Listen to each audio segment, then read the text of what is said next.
Welcome to our Child and Youth Protection Policy Training. I hope this video will help you understand the basics of the new policy at our church as you read over the paper policy you already have as a part of your application packet. Let me begin by reading some important Bible verses that are the foundation on which we build our children and youth protection policy. The first is from 1 Corinthians chapter 13, verses 4 through 7. Love is patient. Love is kind. It does not envy. It does not boast. It is not proud. It does not dishonor others. It is not self-seeking. It is not easily angered. It keeps no record of wrongs. Love does not delight in evil, but rejoices in the truth. It always protects, always trusts, always hopes, always perseveres. The second is from Matthew chapter 18. At that time the disciples came to Jesus and asked him, "Who then is the greatest in the kingdom of heaven?" And he called a little child to him and placed the child among them. And he said, "Truly I tell you, unless you change and become like little children, you will never enter the kingdom of heaven. Therefore, whoever takes the lowly position of this child is the greatest in the kingdom of heaven. And whoever welcomes one such child in my name welcomes me. If anyone causes one of these little ones, those who believe in me, to stumble, it would be better for them to have a large millstone hung around their neck and to be drowned in the depths of the sea. See that you do not despise one of these little ones, for I tell you that their angels in heaven always see the face of my Father in heaven." All of you have probably seen news stories about churches and child abuse. You've probably seen how the Roman Catholic Church is still reeling from the scandals of child abuse in the mid-2000s. But child abuse cases are not limited to the Catholic Church, nor are they limited to churches who have celibate clergy leading them. For instance, the Southern Baptist Convention was exposed this year by the Houston Chronicle as turning a blind eye to massive patterns of child abuse in its member churches for decades. These scandals have affected every organization that works with children and youth. Churches, despite Jesus' all-too-clear command in the Bible, have not always been places where the vulnerable could find protection, where children were protected from endangerment, or where the church knows what to do to make sure kids are generally safe every day. And I'm not talking just about the shocking tales we hear from time to time. I'm also talking about the general safety of children.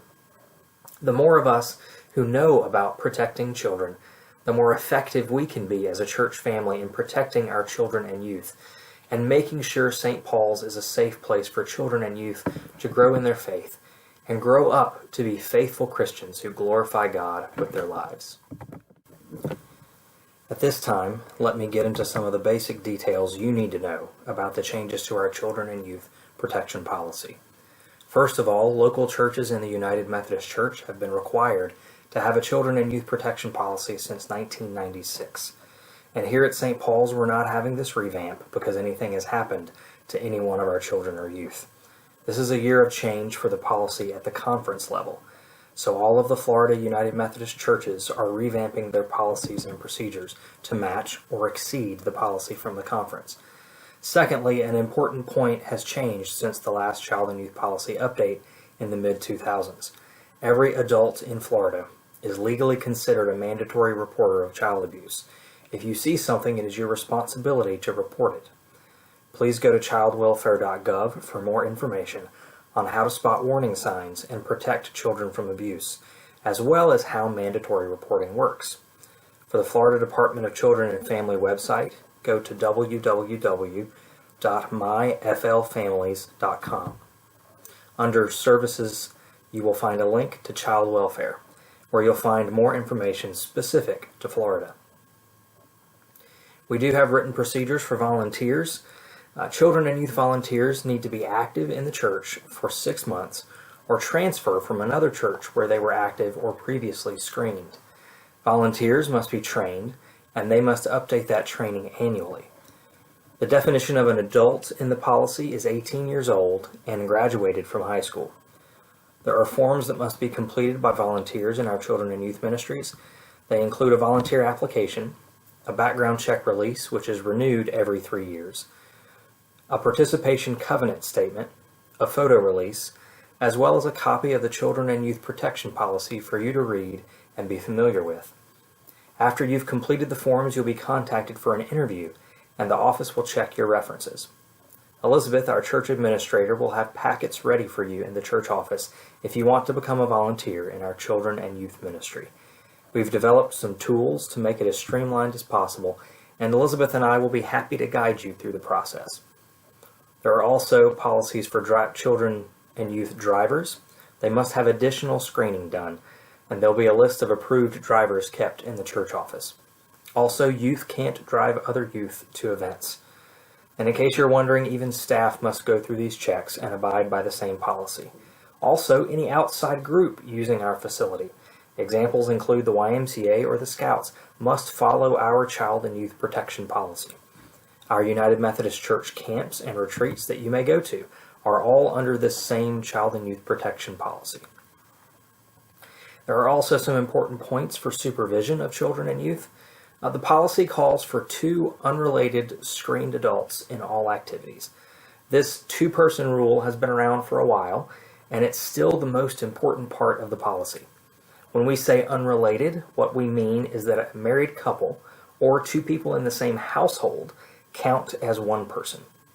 The 2-person rule makes sure that there's always someone to go get help if there's an accident or an injury. It makes sure that there is always someone to help you manage a situation. 2 pairs of eyes are always better than 1 when you're caring for a group of children. The 2-person rule also makes sure there are never one-on-one situations where a child or youth is isolated with an adult, or where an adult has to leave the group of children in order to go get help. There always needs to be a witness to interactions with a child, or they need to occur in an open area around other people. This is why there are windows to our offices here at church, and why there are no blinds on the windows in the fellowship hall. In case there's ever a child and an adult in the room together, there is visibility into the space. We also have sign-in procedures that are written out.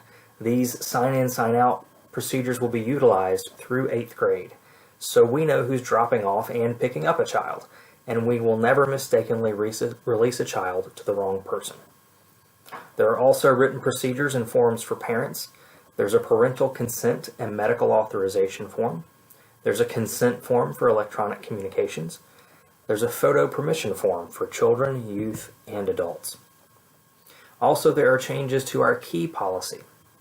According to the policy, if you have a church key, then you must complete a background check. This is because it gives you access to the church property when there could be children and youth on the premises. This is the same reason why our school has a fence around it and a locked gate, to make sure only approved people are granted access to the school grounds. Now, I know this seems like a lot of paperwork, but anyone that has raised children or has worked with children knows that love takes work. Protecting children takes work. And following these steps the same with everyone will ensure that we minimize the risk of child abuse ever happening at St. Paul's. In the writings of the New Testament, we read over and over again about the law of love that Jesus demands his followers live. It's the key to the new covenant. And love, among the many things it does, is that it protects the vulnerable. So let's live like Jesus. Let's see children as not just cute or a ministry target group that we want in our church, but as the ones in our congregation who are actually closest to the kingdom life God is calling us to live. And let's protect that in our congregation and anywhere else we can in the world, because when we welcome a child, as the Bible says, we welcome Jesus himself, and we can see the kingdom of heaven in our midst.